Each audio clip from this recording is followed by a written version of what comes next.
Nick Bosa is out for the season. He tore his ACL in the 49ers win over the Arizona Cardinals in week 3. Adam Schefter was the first to report it. And man, I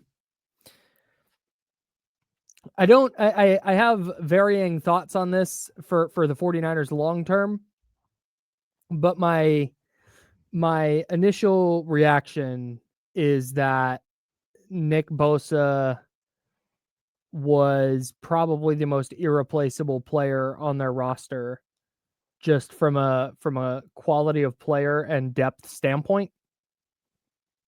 And replacing him is going to be really, really difficult for the 49ers. Yeah, I think that's true. I don't know, like, I actually think the first 3 weeks have maybe made me feel a little bit differently in terms of how difficult it will be to replace him. Mm-hmm. And not that they're going to approximate Nick Bosa's value with the guys they have on the roster, but I would say Mykel Williams has exceeded expectations through the first 3 games, and Bryce Huff has also exceeded expectations through the first three games. So in that sense, those are silver linings to this, and that you can lean on those guys. They're not as bereft at the position as they were, say, last year, when they basically would have had Sam Okuwanu and Yetur Gross-Matos as like their only options. Mm-hmm. And those guys will certainly be in the mix this time. But with Mykel Williams and Bryce Huff, you feel better about that position. But yeah, there's this severely limits the ceiling of this 49ers defense, in my opinion. Because I would say the pass rush has been decent, but that's because Nick Bosa has been a part of it. Mm-hmm. I'm not sure the pass rush can be good enough going forward for them to win the division, and or get to a Super Bowl, win playoff games, however you want to phrase it. So now, what's the front office's appetite to put chips into the middle of the table? Because we're coming off an offseason where it was very clear the front office did not want to sign veterans to expensive third and fourth contracts. Mm-hmm. But when you look at the trade market now, potentially, if the 49ers were to make a move for an edge defender to replace Bosa before the trade deadline in early November, you're looking at guys probably like Cam Jordan, Arden Key, Dante Fowler. Mm-hmm. There's some other guys like, Michael Clemens of the Jets. These aren't household names, and these aren't guys who are going to. I mean, Cam Jordan is, I guess, I don't know if he's a household name, but he's a big name. But he is 30. He's a Hall of Famer, dude. Sure. Okay. Yeah. Well, he's who's missed also 2 30. games. Yeah, he's missed 2 games dating back to 2011, which is wild. But He's also 37 years old. mm-hmm. So those are the types of players you're talking about, and you're probably looking at more of innings eaters rather than like double-digit sack guys, unless they really want to go all in and throw their hat in the Trey Hendrickson ring, which Sure seems kind of counterintuitive to the way they've operated over the last 8 months.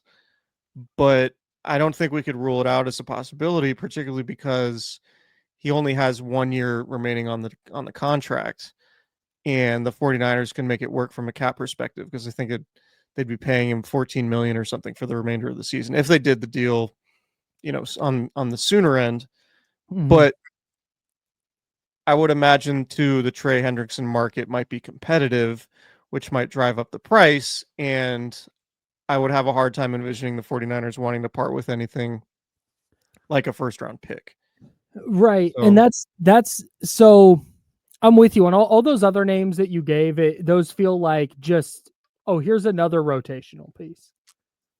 Can you get more out of that player than you would get out of extra Yetur Gross-Matos snaps? Probably, right? So I don't hate that idea. And if I had to bet, my guess is that's the direction they go, where it's the late round pick swap in 2026 or whatever it is. But I kind of wonder if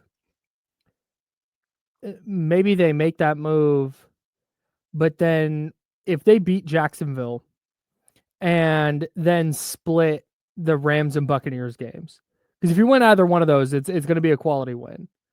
Where after 6 weeks they're sitting at 5-1, and they look at their roster and go, God, this is a dominant pass rusher away from being a Super Bowl team. Then I think you might start playing with the Trey Hendrickson idea, because now you're in a space where you're not adding that player just to keep your head above water. Now you're adding that player to try and get to the mountaintop. And that's what I'm interested to see in how they want to operate here and how much they want to lean into the youth movement. Yeah. It's a really interesting sort of dynamic because you have guys like Trent Williams and George Kittle and Fred Warner who are not considered young players, Christian McCaffrey, who are trying to, get as much from their career as they can over these next 2, 3, 4 years, this year being one of them. And yeah, to your point, if they're 5-1 after 6 games, then I do think there's a real chance the front office looks at it and says, yeah, we're not going to have Trent Williams for that much longer. Like we need to try to make a run here, because if we can just get into the tournament and put ourselves in position to make a run at the Super Bowl, then who knows what can happen. Yeah. So yeah, that'll be a very interesting litmus test. I think if they go 0-2 against the Rams and Bucks after this upcoming Jaguars game, it might be more of the Dante Fowler, Arden Key type addition rather than, the top of the line, Trey Hendrickson, somebody like that. So yeah, I think that's a really great point. I don't know. It sucks. Like the injuries suck. They suck to talk about. This is a brutal thing for the 49ers to have to deal with, because it seemed like we're pushing 800 episodes and I feel like we've done half of them on injury issues. Yeah. Man. Yeah. And I go back and forth on it too, because it's like, the easy thing to do is like, man, they got to change what they're doing with the strength and conditioning staff and blah, blah, blah.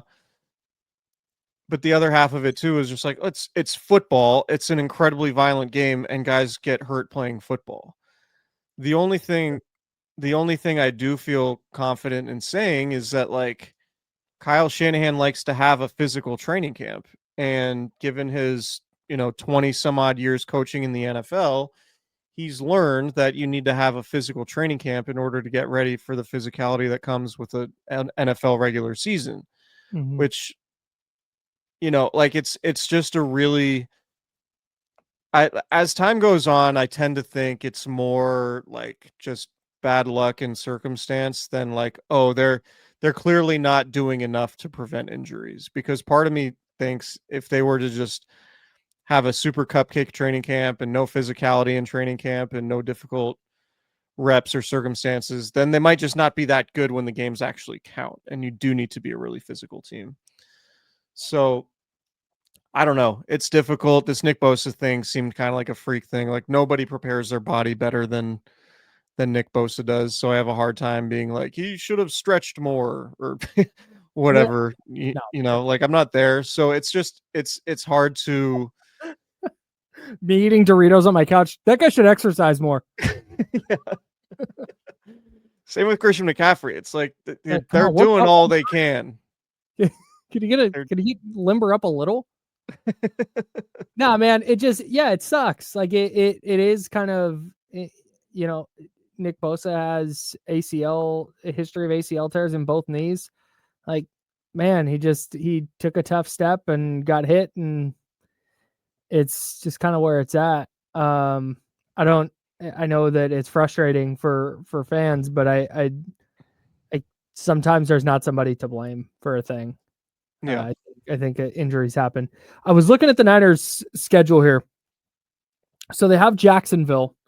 Let's say they win the Jacksonville game and then lose their next two to the Rams and Buccaneers. That puts them at 4-2. Here are their final 3 games before the trade deadline: the Atlanta Falcons, the Houston Texans, and the New York Giants. they could be 7-2 going into the trade deadline.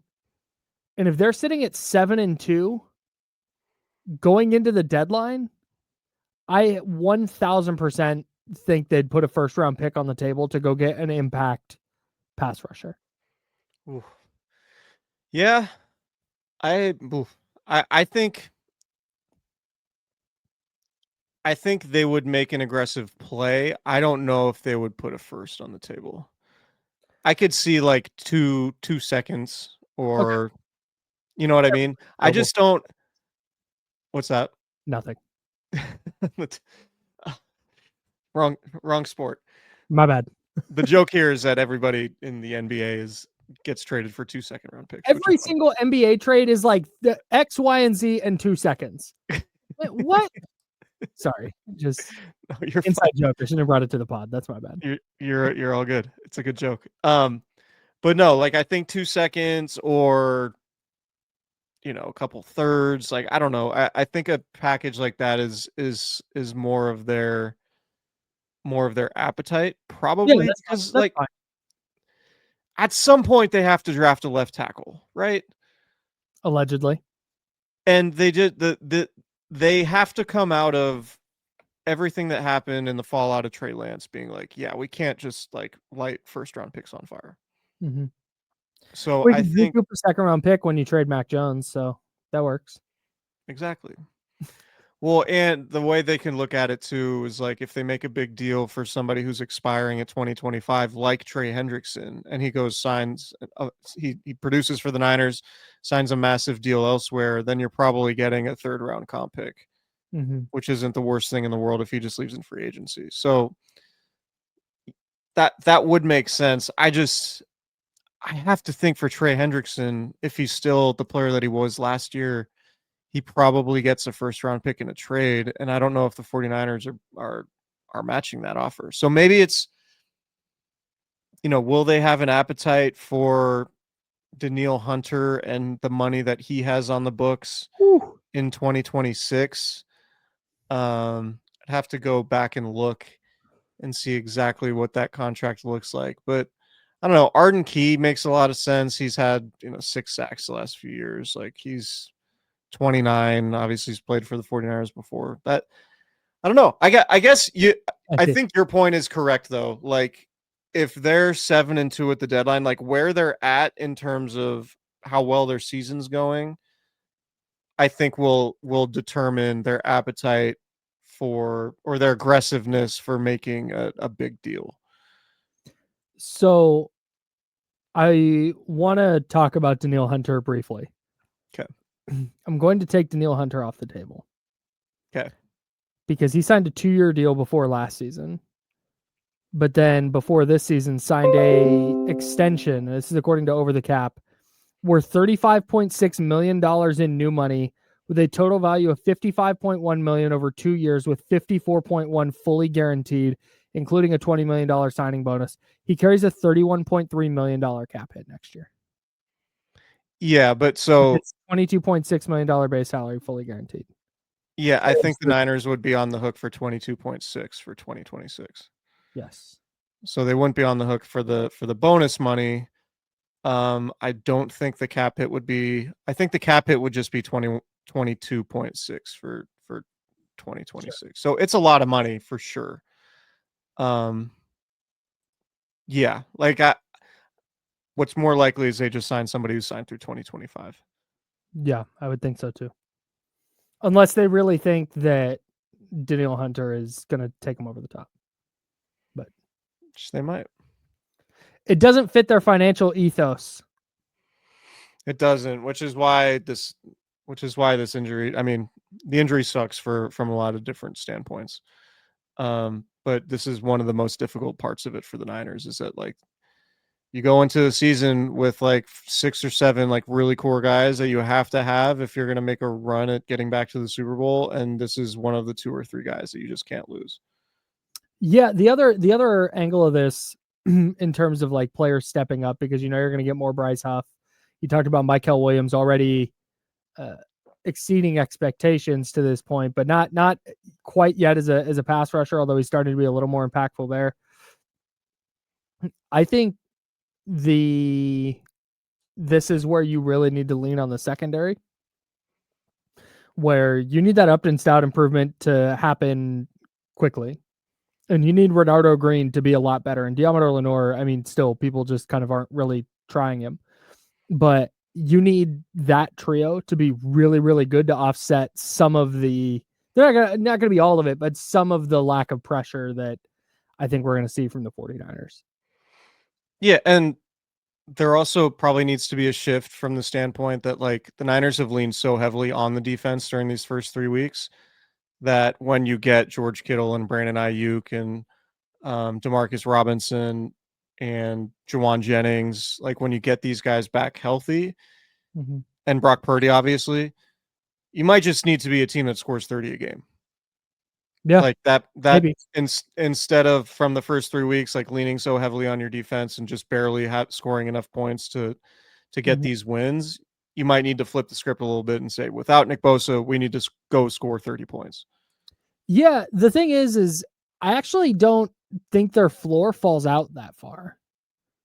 And maybe it does, but I feel pretty good about their floor. Their offense is going to have to be better. Like, no doubt. You're not going to get away with 15 or 16 points and winning a game. But for me, it's their ceiling that's impacted the most by this. Yeah. It's really, really difficult to see the 49ers hoisting a Lombardi trophy, which was what I thought their ceiling was for this. Like, everything goes well, they could be in Super Bowl contention for sure.